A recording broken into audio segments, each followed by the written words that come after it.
The next time someone tries to tell you that video games are too expensive to make, and that's why video games need to have season passes and multiple special editions and product placement and microtransactions and loot boxes and exclusive content found within delicious snack products, you can remind them just how much these poverty-stricken companies can rake in. The two kings of content carving and monetization, Electronic Arts and Activision Blizzard, have seen their value grow by $79 billion. Not million, $79 billion.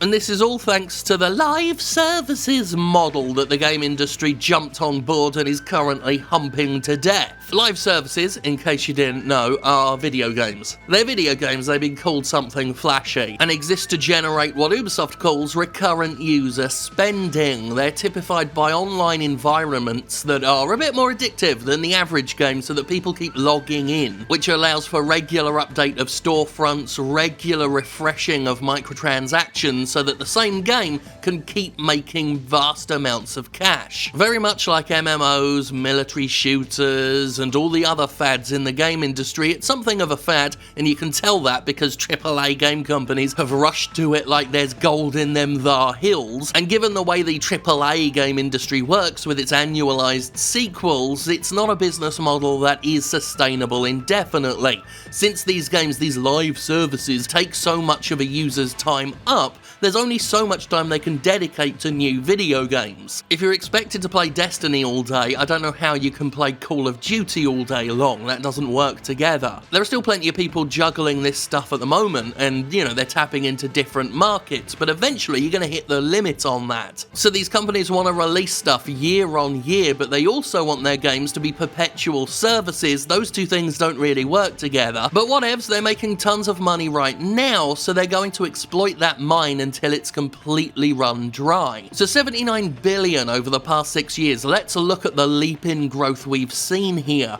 Electronic Arts had its market value go from $4 billion to $33 billion. Activision Blizzard, meanwhile, started at $10 billion back in 2012 and is now at $60 billion. And while on the surface, executives and the companies are rolling in the stink of cash and loving it up, this is brilliant news for them right now, this isn't actually good for anybody. And this is the kind of thing that is going to lead to worse games for you, the end user, because these games, we've already seen them reduce in value. These games have gotten worse to justify microtransactions. We've already seen how games that have had microtransactions stripped out have had to rebalance themselves because they're deliberately unbalanced. That's not only going to continue, that's going to get worse, because that's how capitalism works. If the numbers aren't going up, you are seen as a failure. So that leap to $79 billion not only has to be matched next year, it has to be topped. It always has to be topped. The companies need to keep growing, and if they grow too fast, they make too much money, that growth becomes unsustainable. And then we see more layoffs,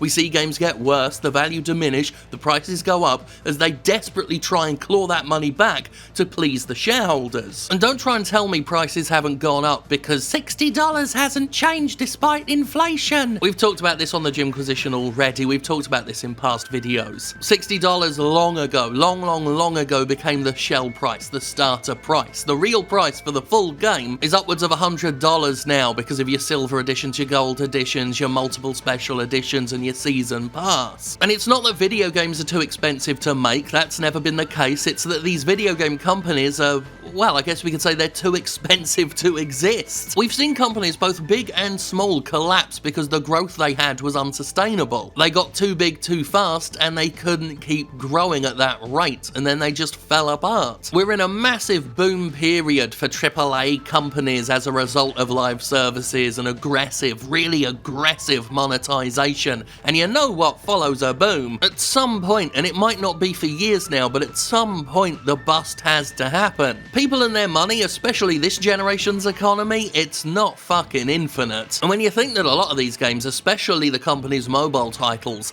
are dependent on a small percentage of the audience, those so-called whales, that throw tons and tons of cash into the games. And that's even more precarious. This is a business model built on raking in billions of dollars from a small percentage of the audience, a really tiny percentage of the audience. Which again is why microtransactions are becoming less and less optional, because they want more people buying them. So games become grindier so they can sell you ways to save time, and it's why a lot more fun content is gated off behind paywalls now. You used to be able to unlock a lot of stuff in-game, but they gate it off now because, well, they need to keep making that money to please the investors. These companies are sitting on enough cash to fund multiple studios by now, but they still have major layoffs and they still have studio closures, which often has a direct tie-in to the mini booms and busts we see within the game industry, these fads that get popular, then fall apart, and result in big losses for the studios making those games to fill that demand, but not so much for the companies that engaged in it and indulged in it and made their studios work on that shit. Even though there's big demand for it, even though it would be massively popular and make money, this is why we haven't seen Electronic Arts come out with a big budget single-player story-driven Star Wars game. Because that would make tons and tons and tons of money, but it wouldn't keep Electronic Arts above that $33 billion value. This is why, as I've said many times in the past, and I've only ever been proven right,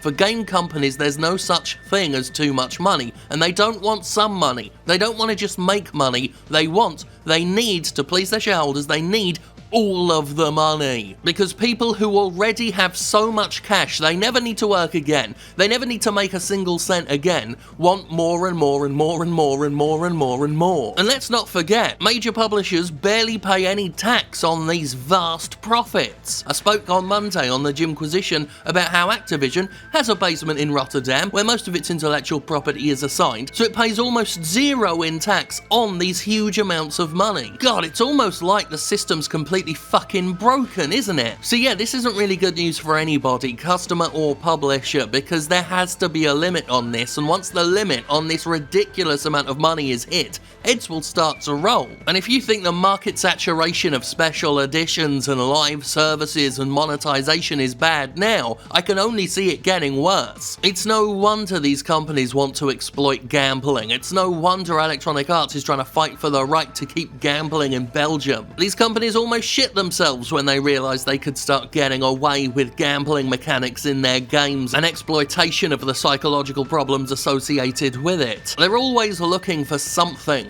where they can get comfortable, where they can sit back and just watch the money roll in, but that's not really how it works, because the more money they make, the harder they have to work to keep making that money and then make more on top of it. There will never be comfortable territory for these companies. There will never be a point where they've made enough money. So this will get worse, and trends will get adopted en masse, and monetization will only get more obscene, and studios will keep closing. That's the other thing. People keep saying, well, these monetization tactics, they're needed to keep the lights on in studios. Look how indulgent Electronic Arts is with its microtransactions and its monetization practices, and look at how many studios it closes. And I don't think those studios close in spite of the amount of money Electronic Arts makes. I think they close because of the amount of money Electronic Arts makes. So yeah, I don't think this is good news for anybody. I think in a very short-sighted industry that's always been very short-sighted, this is the best news ever. But anybody who can see ahead more than a few years can already see that this is fucked. Do I think that something like Electronic Arts as an entity is at risk of falling apart? No, not falling apart, but I think there's going to be a lot of collateral damage when the bottom falls out of this shit. And again, looking at the amount of companies Electronic Arts has chewed up and spat out before, you could argue the collateral damage has already been felt. So yeah, I hope the game industry loves all this shit, because as far as I'm concerned, they're digging themselves a hole and they're going to bury themselves under the weight of their own cash.